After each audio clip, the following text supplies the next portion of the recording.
ప్రభు పేరిట మీ అందరికీ నా శుభాభివందనాలు. గత వారం నుంచి చాలా విషయాలు మనం చర్చించుకున్నాం. ఈరోజు నేను ధ్యానించబోయే అంశం దేవుని ఎడల మన విశ్వాసం ఎట్లుండాలి.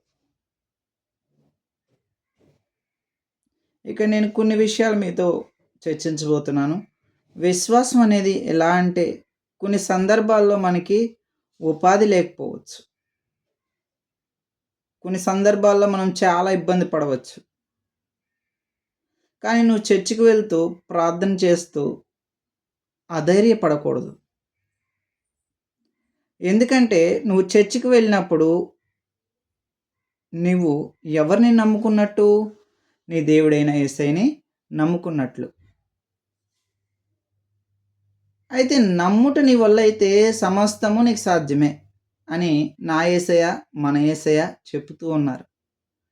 నమ్ముట నీ వల్ల అయితే సమస్తము నీకు సాధ్యమైతే అంటే ఏమిటి? ఈ భూమి మీద మనల్ని పుట్టించిన దేవుడు ఖచ్చితంగా మన కొరకు ఆహారం సిద్ధం చేసే ఉంచుతాడు.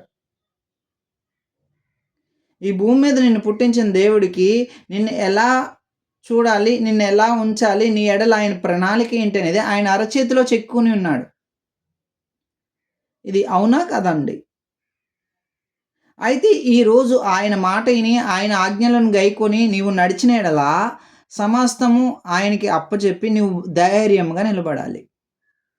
ఇదే నా దేవుడు మన దేవుడు కోరుకుంటూ ఉన్నాడు. అయితే మనమేంటంటే శాతాన క్రియల వల్ల ఒక్కొక్కసారి మనకు అపనమ్మకం వస్తుంది. అటువంటి అపనమ్మకం మనం పెట్టుకొనకూడదు దేవుని బిడ్డలుగా. ఎందుకంటే పక్షులు, ఆకాశ పక్షులకి ఆహారం ఎవరిచ్చారండి? వాటికి నివాసం ఏది? సముద్ర చేపలకు ఆహారం ఎవరు పెడుతున్నారండి? అలాగే మనకి కూడా దేవుడు ఖచ్చితంగా భోజనం పెడతాడు. నీకు అవసరతలన్నీ తీరుస్తాడు. కానీ నువ్వు ఆయన ఎడల నిరీక్షణ కలిగి ఉండాలి.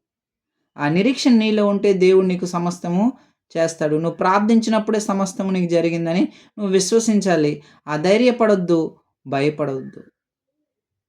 దేవుని దగ్గరికి వచ్చినప్పుడు మీరు ఎట్టి పరిస్థితుల్లో భయపడకూడదు. ధైర్యంగా నిలబడాలి. నా చిన్న వాక్యం దేవుడు దీవించును గాక.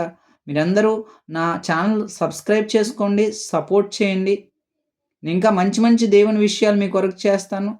ఎవరైతే బాధలో ఉన్నారో, అనారోగ్యాలతో ఉన్నారో, మోకాళ్ళ నొప్పులతో ఉన్నారో ప్రభా, ఎటువంటి క్యాన్సర్ ప్రభా, గుండె సంబంధిత వ్యాధులు ప్రభా, ఇంకా ప్రభా ఏ అయితే కిడ్నీ ఇలాంటి బాధలతో ఉన్నారో వారందరినీ దీవించండి. స్వస్థత ఇది చూసిన వారికి విడుదల దయచేయి తండ్రి ప్రభా. అలాగే ప్రభా ఎవరైతే అప్పుల బాధలో ఉన్నారో, ఎవరికైతే వివాహాలు కావట్లేదో వారందరినీ దీవించండి, ఆశీర్వదించండి. మీ యొక్క మేలు వారిపై కురిపించండి. మా చిన్న ప్రార్థన యేసుక్రీస్తు నామమున ఈ పాసానికి చేర్చుకొని అడిగి వేడుకుంటున్నాం తండ్రి, ఆమెన్. మీ అందరికీ నా ప్రత్యేక వందనాలు. నా ఛానల్ సబ్స్క్రైబ్ చేసుకోండి. దేవుడు మిమ్మల్ని బహుగా దీవించుగాక. మీలో శుభాలు జరుగునుగాక. ఆమెన్.